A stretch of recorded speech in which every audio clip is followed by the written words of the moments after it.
اگر تم اس کو پڑھنا چاہتے، ماننا چاہتے، اس پہ چلنا چاہتے تو ہم تمہیں کیسے روک سکتے تھے؟ بل کنتم مجرمین، حقیقت حال یہ ہے کہ اصل مجرم خود تم ہو۔ تم اگر کتاب اللہ پر چلنا چاہتے تو ہم تمہیں کیسے روک سکتے تھے؟ مجرم تم بھی ہو اور سارا ہمارے اوپر اس کا ملبہ گرانا چاہتے۔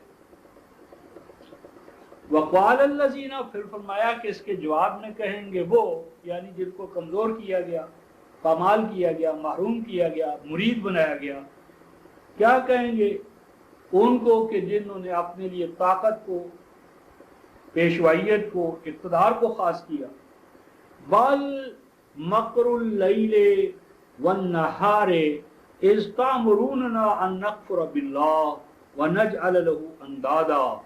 فرمایا کہ اچھا اب تو تم معصوم بن رہے ہو اور کہہ رہے ہو کہ تمہارا کوئی جرم نہیں، ذرا سوچو تو صحیح، بل مکر اللیل والنہار، وہ رات دن جو تم جال بنا کرتے تھے سازشوں کے، وہ بھول گئے ہو؟ یعنی رات دن جو تمہارا پراپوگنڈا تھا، رات کی تاریکیوں میں بیٹھ کر حجروں میں، تہ خانوں میں جو تم منصورے بندیاں کرتے تھے، اور دن کے اجالے میں تم جو ہمارے لیے سازشیں، چالیں، ہتھ کنڈے، حربے، اور وہ چالیں، وہ ہتھ کنڈے، وہ حربے کیا ہوتے تھے؟ آن از تعمروننا، کہ جب تم ہمیں حکم دیا کرتے تھے، واز کیا کرتے تھے، نظام حکمرانی تمہارا اس بنیاد پر چلتا تھا، ان نکفر باللہ۔ یہاں نکفر باللہ کا معنی یہ نہیں کہ ہم اللہ کا انکار کر دیں، مراد ہے اللہ کا توحید کے حوالے سے، کہ تمہارا دن رات کا پراپوگنڈا کیا تھا کہ توحید کیا ضروری ہے، کیا یہ اولیاء نہیں ہے ہمارے لیے، غوث نہیں ہے، کتب نہیں ہے، ابدال نہیں ہے، اور یہ جو اقوال یہ اللہ کے رسول نے ہمیں نہیں لکھوائے؟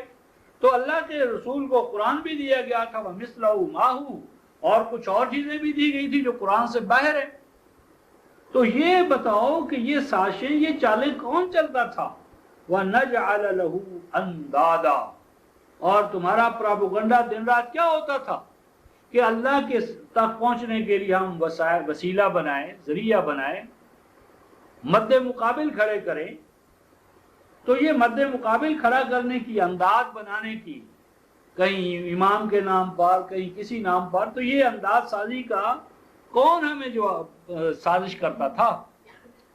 قرآن کہتا ہے وَأَسَرُّ النَّدَامَةَ لَمَّا رَأَوُا الْعَذَابَ، جب کمزور یہ دلیل پیش کریں گے تو یہ خاموشی اختیار کر لیں گے، ہاں بھائی یہ تو ہم نے کیا تھا۔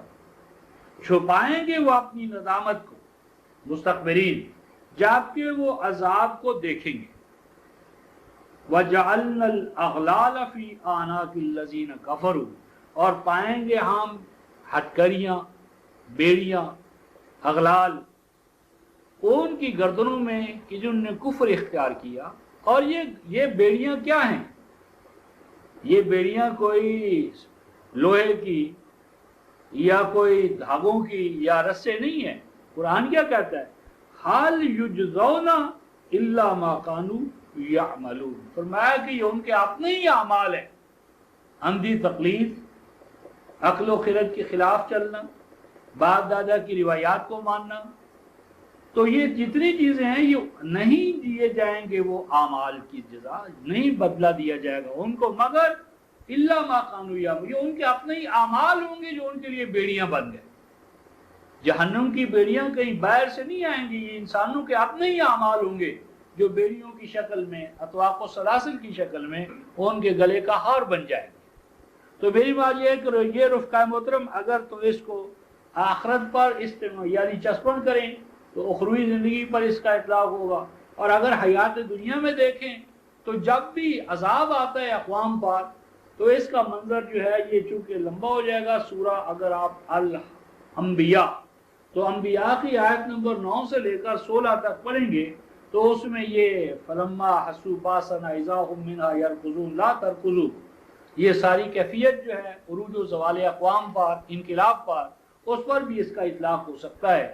اسی لیے قرآن آگے کہہ رہا ہے آیت نمبر 23 میں، سورہ ابراہیم آیت نمبر 23، وَأُدْخِلَ الَّذِينَ آمَنُوا وَعَمِلُوا الصَّالِحَاتِ جنات تجری من تحتها الانہار خالدین فیہا بإذن ربہم، فرمایا کہ داخل کر دیے گئے، یعنی یہ تو ناکام ہونے والے گروہوں کا بیان ہے، اور اس کے بعد فرمایا کہ داخل کر دیے گئے وہ جو ایمان لائے، لیکن ایمان سے مراد ہے توحید، اور ایمان سے مراد ہے ایمان بالوحی، جن نے اللہ کو مانا توحید کے ساتھ اور اللہ کی وحی پر، اقدار وحی پر وہ ایمان لے آئے، وعملوا الصالحات، اور پھر اقدار وحی کے عین مطابق وہ اعمال انجام دیے کہ جس سے ذات انسانی میں بھی صلاحیت پیدا ہوتی ہے، معاشرے کے اندر بھی صلاحیت، ثبات اور استحکام پیدا ہوتا ہے، تو وہ داخل کر دیے گئے کہاں؟ جنات، باغات،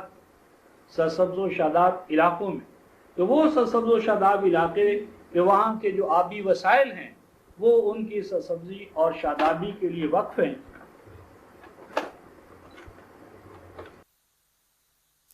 ایسے علاقوں میں جن کا یہ وصف ہے، اور رہیں گے وہ ان میں بِإِذْنِ اللہ، بِإِذْنِ ربہم، اپنے رب کے قانون مشیت کے تحت، کہ جب تک ان کے اندر ایمان اور اعمال صالحہ کا یہ سرمایہ رہے گا وہ قائم رہیں گے ان باغات میں، ان کا تمکن و استخلاف ان کے لیے رہے گا، اور جب اس ایمان، توحید والے ایمان اور ایمان بالقرآن سے الگ ہوں گے، توحید کی جگہ پر شرک آ جائے گا، اور اللہ کی کتاب کی جگہ پر انسانوں کے لکھے ہوئے صحیفے، مجموعے، وہ اللہ کی کتاب پر حاکم بن جائیں گے، تو وہ ان سرسبز و شاداب علاقوں سے نکال باہر کیے جائیں گے بِإِذْنِ ربِّهِمْ۔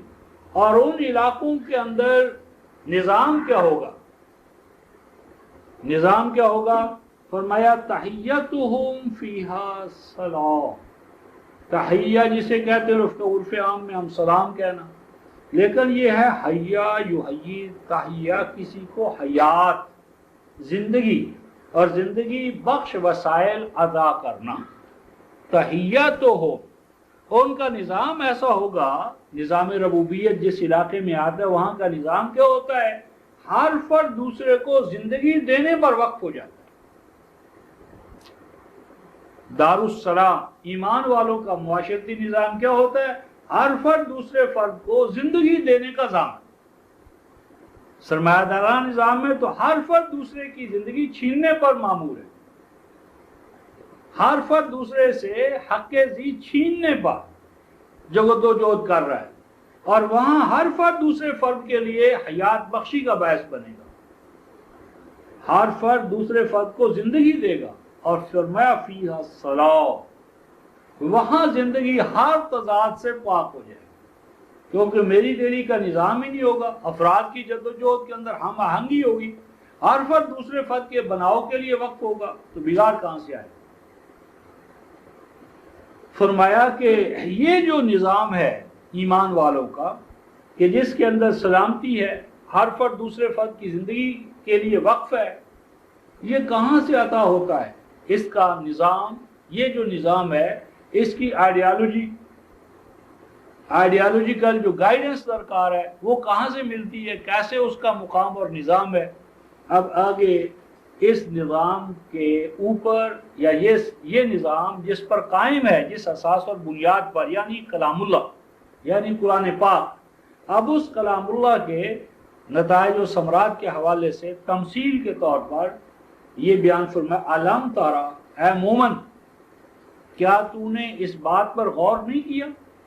یہ جو علم ترا کا خطاب ہے رفقائم، وہ علم ترا نہیں فرمایا، علم ترا، ہر انڈیویجول مومن، ہر مومن مکلف ہے اس بات پر کہ وہ غور کرے، لیکن ہم نے تو فیصلہ کر لیا کہ غور و فکر سے کام لینا کام ہے شیطان کا، ابلیس کا، ہم کیوں لے؟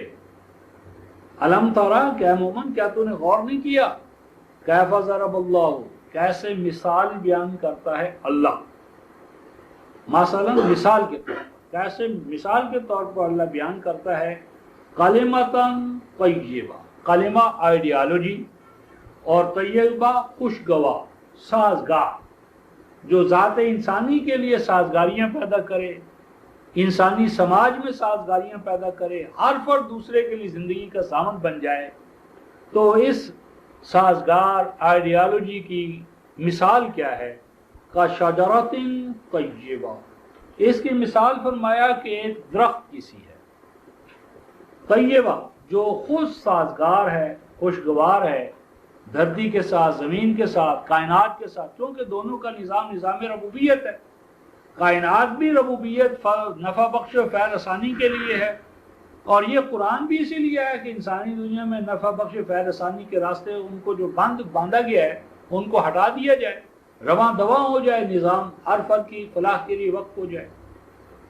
فرمایا کہ یہ وہ شجرہ طیب ہے، اصلھا ثابت، اصل سے مراد اصل توحید، اصل سے مراد ہے بیسک آئیڈیالوجی، بنیادی قدریں۔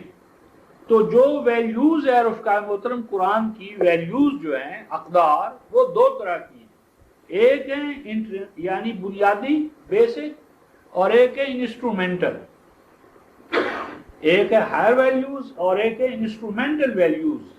تو جو اس کی اصل ویلیوز ہیں وہ ہیں مثلا نظام ربوبیت اور نظام عبودیت، یہ تو اصل ہیں۔ پھر ہر دور میں ربوبیت کس کس حوالے سے ہو، کن کن وسائل سے ہو، اس کے لیے جو بائی لاز ہیں وہ مرکز ملت کے تحت، مشاورت کے تحت ہر دور میں اپنے چلیں گے۔ تو فرمایا کہ اس کی جڑ اور اساس ہے توحید، تو یہ توحید جو پاتال میں اتری ہوئی ہے، نہایت گہری ہے، جڑ اس کی بہت نیچے تک پہنچی ہوئی ہے، فروہا فی السماء، اور اس جڑ پر جو سپر سٹرکچر ہے، اوپری ڈھانچہ ہے، فی السماء، وہ بلندیوں کو چھو رہا ہے۔ تو جتنا وہ بلند ہے اتنا وہ آلودگی سے پاک فضا کے اندر گویا کہ وہ سانس لے رہا ہے، آلودگی والی فضا نہیں، گویا کہ صاف ہوا اس کی نشو و نما کا باعث ہے۔ تو مراد یہ ہے کہ اس کی اساس توحید پر ہے، اور توحید کائنات کے گوشے گوشے سے اللہ کی جو وحدانیت ہے اس کو تقویت ملتی ہے، اور اس پر جو نظام قائم ہوتا ہے فرد کے حوالے سے، جماعت کے حوالے سے، معیشت، معاشرت اور سیاست کے حوالے سے، اس کا خاصہ کیا ہے کہ وہ بلند سے بلند ہوتا چلا جاتا ہے، اور جو ماننے والے ہیں ان کو بھی بلندی سے بلندی عطا ہوتی چلی جاتی ہے۔ اور اس نظام کا خاصہ یہ ہے کہ تؤتی اکلھا کل حین باذن ربھا، فرمایا کہ یہ قرآنی نظام عبودیت اور نظام ربوبیت، یہ خاص نہیں ہے صحابہ کے ساتھ، عربوں کے ساتھ، عرب علاقوں کے ساتھ، فرمایا کہ دیتا ہے یہ پھل، اس کے جو فروٹس ہیں، پروڈکٹس ہیں، بائی پروڈکٹس ہیں، وہ ساری کی ساری کیا، کل ہی، ہر زمان اور ہر مکان۔ یہ نظام خزاں دیدہ نہیں ہے، نہ یہ زمان اور مکان کے کسی خاص پوائنٹ کا مقید ہے۔ وہ عربوں کا ماحول ہو، اجمیوں کا ماحول ہو، 1400 سال بعد والا ہو، آج کا ہو، یا ہمارے بعد ہزارہ سال کا ہو، جس دور کے اندر، جس علاقے کے اندر اس عبودیت اور ربوبیت کے نظام کو آپ اپنائیں گے، ہر دور میں یہ نتیجہ خیز ہوگا باذن ربھا، اپنے رب کے قانون کے تحت۔ اس رب کا قانون یہ ہے کہ یہ عبودیت اور ربوبیت کا نظام کسی خاص علاقے اور کسی خاص قوم کے حوالے سے نہیں ہے۔ تو رب یعنی اذن بمعنی قانون، سورہ الاعراف آیت نمبر 58، وَيَضْرِبُ اللَّهُ الْأَمْثَالَ لِلنَّاسِ، اور اللہ مثالوں کے ذریعے حقائق کو سمجھایا کرتا ہے لوگوں کو، لَعَلَّهُمْ يَتَذَكَّرُونَ، تاکہ لوگ ذکر یعنی کلام اللہ، تذکر کیا ہے؟ کلام اللہ سے فیضیاب ہونا، کلام اللہ کو نافذ کرنا، کلام اللہ کے نتائج و ثمرات کو عملی زندگی میں پیدا کرنا۔ تذکر ذکر ضربیں لگانا نہیں ہے، اللہ کی ضربیں، ذکر اللہ کا کیا ہے؟ قرآن ہے، اِنَّا نَحْنُ نَزَّلْنَا الذِّكْرَ وَإِنَّا لَهُ لَحَافِظُونَ۔ اور تذکر ہے جس طرح لباس اور تلبسا، لباس پہن لینا، نعال جوتا اور تنعالا جوتا پہن لینا، ذکر کلام اللہ ہے، اور تذکر کیا ہے؟ کلام اللہ کو کام میں لانا۔ تو اس کا نفاذ، اس کے فہم سے، تفہیم سے لے کر تنفیذ تک کے جتنے مراحل ہیں وہ سارے کیا ہیں؟ کلام اللہ کا تذکر۔ تو اللہ تعالیٰ نے مثالوں کے ذریعے ہمیں سمجھایا ہے کہ اگر تم اس نظام کو نافذ کرو گے تو اس کے یہ نتائج و ثمرات نکلیں گے، ہر زمان اور ہر مکان میں وہی نتائج مرتب ہوں گے۔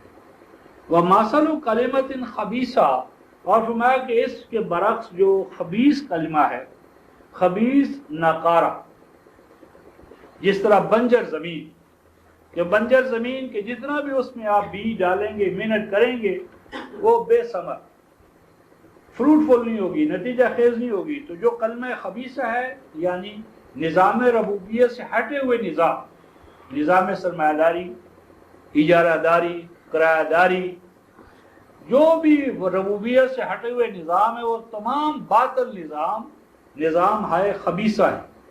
کشجرۃ خبیثہ، فرمایا کہ ان کی مثال ان درختوں کی طرح ہے کہ جن کے اندر خوشگواریاں نہیں ہیں، کانٹے ہی کانٹے ہیں، ببول کا کانٹے بہت ہیں، پھل ہے نہیں، پھل ہے تو خوشگوار نہیں، اور اس میں نشو و نما اور غذائیت نہیں۔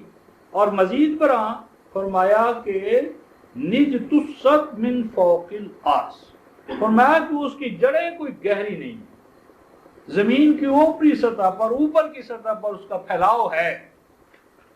تو نظام ربوبیت کبھی بھی رفقائے محترم قلوب انسانیہ کے اندر رسوخ اور نفوذ اس کا ہو ہی نہیں سکتا۔ نظام سرمایہ داری جو ہے، سرمایہ داری نظام جو ہے، وہ ہمیشہ اس کی جڑ ہوتی ہی نہیں، ہر فرد دوسرے فرد کو لعنت بھیج رہا ہے، یعنی جب خوش آمدید بھی کہتا ہے تو اندر سے پتہ نہیں کیا کہہ رہا ہے، یعنی باس سر یوں سمجھ آتا ہے، نظر آتا ہے کہ جس طرح بس یہ صحیح معنی میں اس کا فرما بردار ہے، اور جو ہی وہ چلا جاتا ہے اسی کو گالیاں دے رہا ہے، اسی کے خلاف نفرت ہے۔ موت آتی ہے تو کہتا ہے بڑا اچھا ہوا، نجات پا گئے ہم۔ فرمایا کہ سرمایہ دارانہ نظام کبھی بھی اس کی جڑ مضبوط نہیں ہوتی، جو ہی کوئی چھوٹا سا جھونکا آتا ہے، ہچکولے کھاتی ہے کشتی، تو پوری کی پوری وہ ملت اور امت جو ہے اس نظام بد کی وجہ سے تباہ و برباد ہو جاتی ہے۔ فرمایا ما لہا من قرار، نظام ربوبیت کبھی امتوں کے اندر استحکام کا باعث نہیں بن سکتا، ثبات کا باعث نہیں بن سکتا، دیر پا نظام یہ قائم نہیں ہو سکتا۔ اس کے بعد رفقائے محترم آیت نمبر 26 میں جو کچھ کہا جا رہا ہے، اس کو ہمیں اگر یاد ہو جائے ہمیں، اور اس کی مسجدوں میں ہم منادی کریں، مجمعوں میں منادی کریں، میلوں میں منادی کریں، مکہ اور مدینہ میں منادی کریں، جبل عرفات پر منادی کریں، تو حق ہے۔ رفقائے محترم وہ کون سی مسجد ہے، مکہ، مدینہ، عرفات، کہ جہاں پر یہ دعا نہیں مس اللہم ثبت اقدامنا، اللہم ثبت اقدامنا، اے اللہ ہمارے پاؤں کو ثبات عطا کر، استحکام عطا کر، جماؤ عطا کر، ہمارے اکھڑے ہوئے پاؤں جم جائے، دوبارہ یہ امت مرحومہ صحیح معنی میں اپنے اوج کمال تک پہنچ جائے۔ لیکن یہ دعائیں رائگاں جا رہی ہیں، یہ رائگاں جا رہی ہیں۔ 13/14 میں کیا فرمایا تھا، وَمَا دُعَاءُ الْكَافِرِينَ إِلَّا فِي ضَلَالٍ، کافروں کی دعاؤں کا تو اللہ نوٹس نہیں لیتا، رائگاں جاتی ہیں، انفروٹفل، کبھی ان کا نتیجہ نہیں نکلتا کافر کی دعا کا۔ تو اس کا مطلب کہ مومن کی دعا جو اللہ کے قوانین کے عین مطابق ہوگی وہ نتیجہ خیز ہو کر رہے گی۔ تو یہ دعا جو رفقائے محترم حاجی مانگتا ہے، نمازی مانگتا ہے، خطیب مانگتا ہے، مقتدی مانگتا ہے، تہجد گزار مانگتا ہے، لیکن فروٹفل نہیں ہو رہی، کیوں نہیں ہو رہی رفقائے محترم؟ اس میں ہم ایک بنیادی شرط کو پامال کر رہے ہیں۔ تو 286 میں جو ہے نا ثبت اقدامنا، ہمارے پاؤں کو ثبات عطا، تو اس کا جواب دیا جا رہا ہے یثبت اللہ الذین آمنوا۔ پہلی چیز تو فرمایا کہ اللہ ثابت قدمی عطا کرتا ہے کن کو؟ آمن۔ آمنو سے مراد، جس طرح میں نے پہلے عرض کیا، مراد ہے توحید، ثبات ہے موحدین کے لیے، اور پھر مومن بالقرآن کے لیے۔ ایمان سے مراد ایمان بالقرآن 47/2، اور ایمان توحید کے ساتھ۔ لہذا جو مشرک ہے اور اللہ کی کتاب ہی کو ناکافی قرار دیتا ہے، انسانوں کے مجموعوں کا محتاج مانتا ہے، اس کو ثبات نہیں مل سکتا۔ یثبت اللہ الذین آمنوا، لہٰذا یہ دعا مانگنے والے کو پہلے دیکھ رہے ہیں وہ مشرک تو نہیں ہے، شرک فی الحکم تو نہیں کرتا، فرقہ واریت کے شرک میں تو مبتلا نہیں ہے۔ نمبر 2، بالقول الثابت، یہ ثبات و استحکام ملے گا کتاب اللہ کی بنیاد پر، وہ قول وہ کلام اللہ جو قائم رہنے والا ہے، باقی رہنے والا ہے، وہ کیا ہے؟ اِنَّا نَحْنُ نَزَّلْنَا الذِّكْرَ وَإِنَّا لَهُ لَحَافِظُونَ فِيهَا كُتُبٌ قَيِّمَةٌ۔ تو دین قیم کا ترجمان قول ثابت کتاب اللہ، تو کتاب اللہ باعث رفقۂ محترم ایمان والوں کے ثبات و استحکام کا، اور یہ ثبات و استحکام کہاں؟ فی الحیات الدنیا، حیات دنیا میں، یہ نہیں جس طرح ہمارے یہاں خار ہیں، بدکار ہیں، ڈوبے ہوئے ذلت میں کچھ بھی ہیں لیکن تیرے محبوب کی امت سے، آخرت میں نہیں، حیات دنیا ہی میں یہ ثبات انہیں عطا ہوگا، لیکن کس بنیاد پر؟ کتاب اللہ کے محکم اصولوں کی بنیاد، جو توحید پہ قائم ہے اور شرک سے ہر حوالے سے پاک ہے، خواہ وہ شرک فی ذات ہو، شرک فی صفات ہو، شرک فی الاختیارات ہو، یا شرک فی الحکم وفی الآخرہ، اور یہی ثبات و استحکام جو حیات دنیا میں عطا ہوتا ہے یہی آخرت میں ان کو عطا ہوگا۔ وَيُذِلُّ اللَّهُ الظَّالِمِينَ، اور جو ظالم ان کے ثبات و استحکام کے راستے میں روڑے اٹکائیں گے، ان کی منفی جدوجہد ناکام و نامراد ہوگی۔ وَيُذِلُّ اللَّهُ الظَّالِمِينَ، ناکام و نامراد کرے گا اللہ اپنے قانون طبی کی روح سے، مکافات عمل کی روح سے ظالموں کی جدوجہد، کیونکہ وہ منفی اور تخریبی ہے۔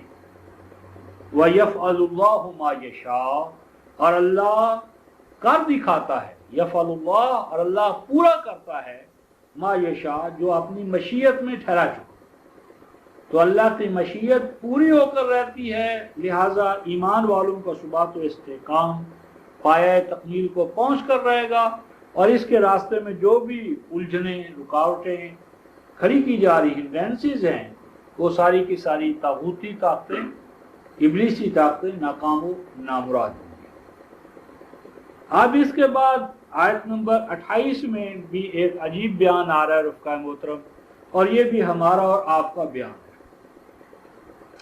اوپر بیان فرمایا تھا کہ ایمان والوں کا تو یہ مقام ہے، اور یہ اس وقت تک رہیں گے جب تک کہ کیا ہوگا، یہ اللہ تعالیٰ کی توحید کو قائم رکھیں گے، شرک سے اپنے آپ کو بچائیں گے، جب تک کتاب اللہ کے سایوں میں رہیں گے، ثبات و استحکام ہٹ جائیں گے تو ناکام و نامراد۔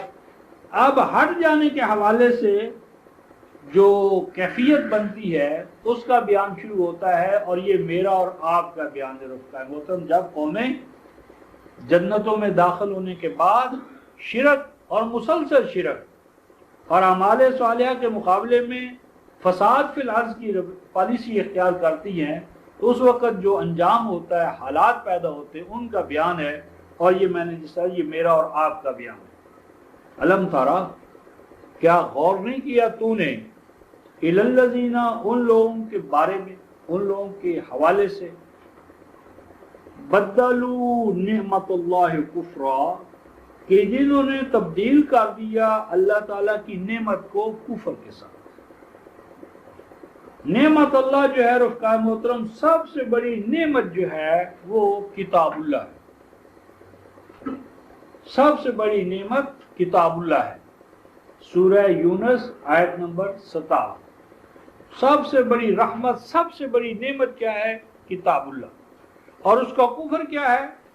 7:175، کہ اس کی جگہ پر انسانوں کے وضعی خود ساختہ مجموعے کتابیں، بخاری، مسلم، ان کو اس کا حاکم بنا دے۔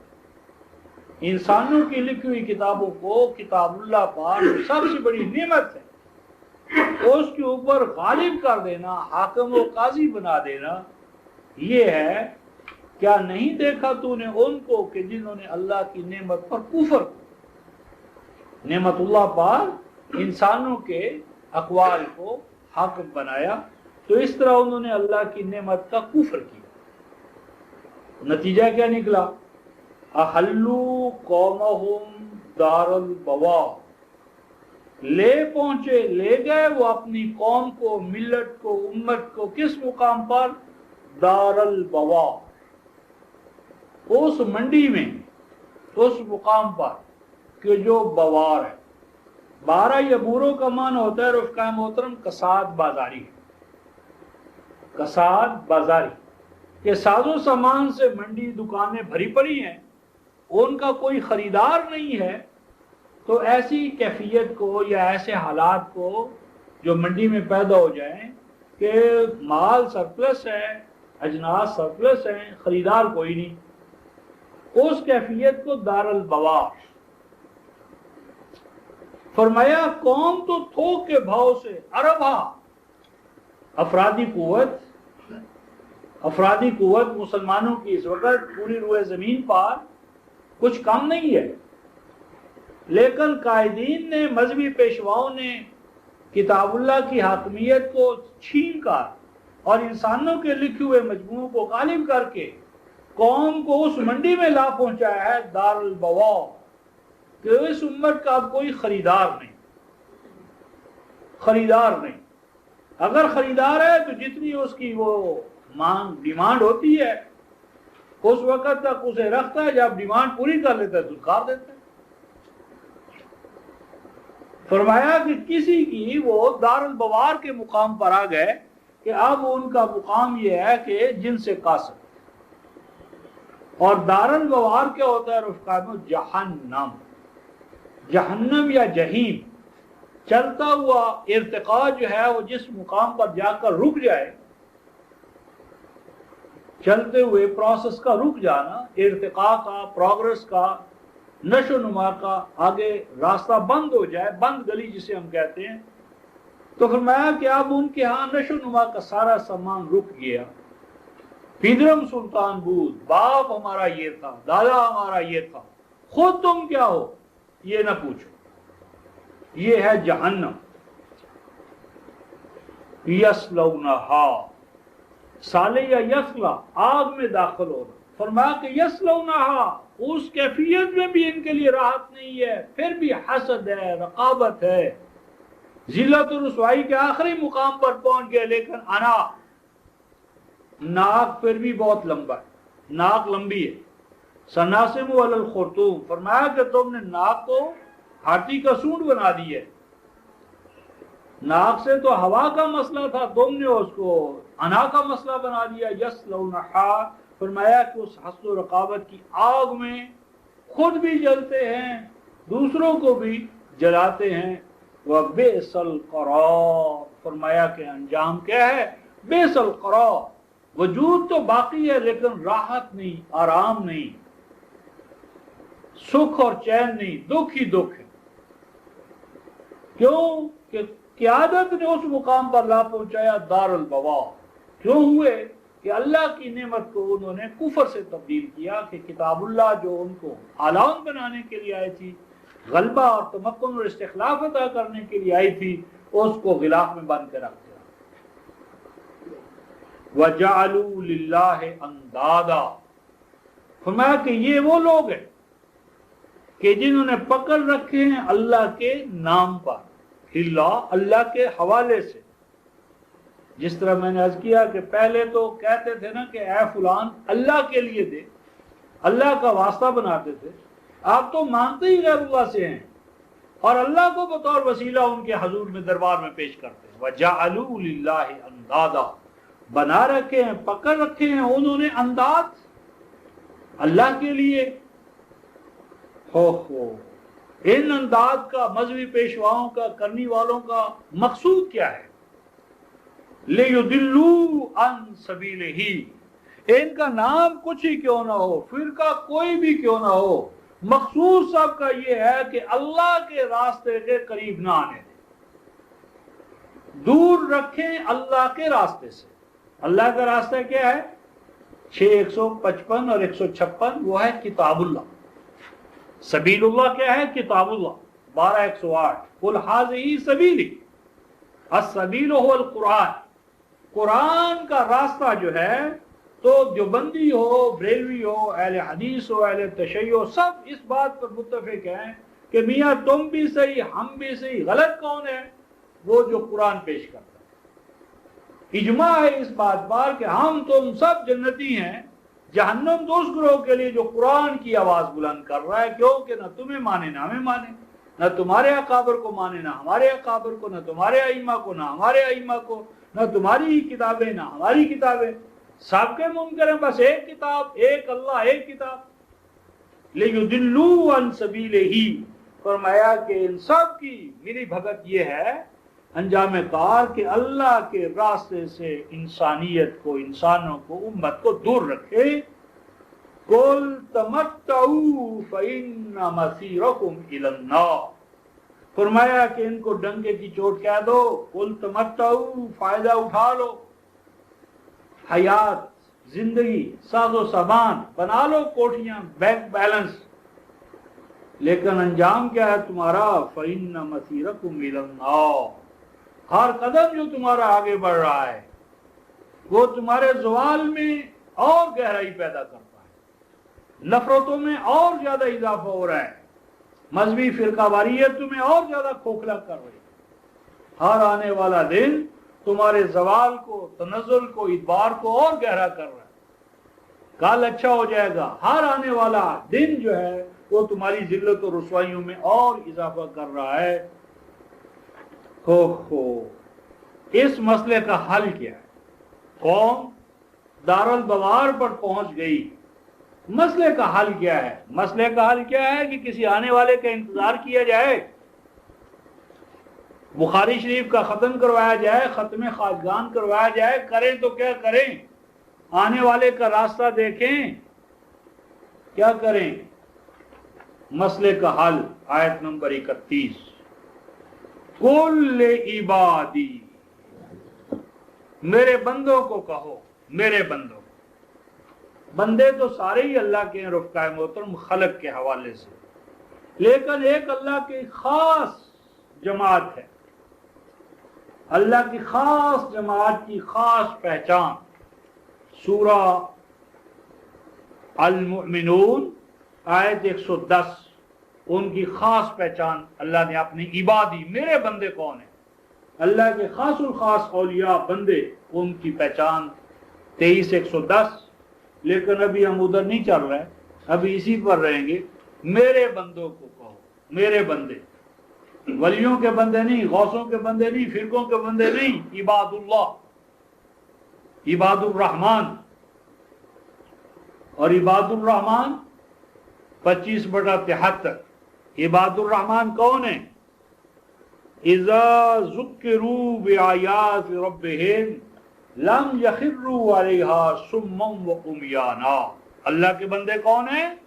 جو اللہ کا قرآن اس کو اپنا امام مانتے ہیں، اور انہیں ذکر کروایا جاتا ہے آنکھیں بند کر کے، اللہ کی ضربیں نہیں لگائی۔ ذکروا کس طرح؟ بآیات ربہم، روایات سے نہیں، باپ دادا کے اقوال سے سنا گیا ہے، بزرگوں سے سنا ہے، آیا ہے کتابوں میں، منقول ہے یوں نہیں میاں، ہم نقل کے قائل نہیں ہیں، نقال نہیں ہیں، ہم تو اللہ کے کلام کے پابند ہیں، نہ شبم نہ شب پرستم، کہ حدیث خواب گویم، من غلام آفتابم، ہم آز آفتاب گویم، میں تو رحمان کا بندہ ہوں، اس کے کلام سے استشہاد کروں گا۔ اور کس طرح؟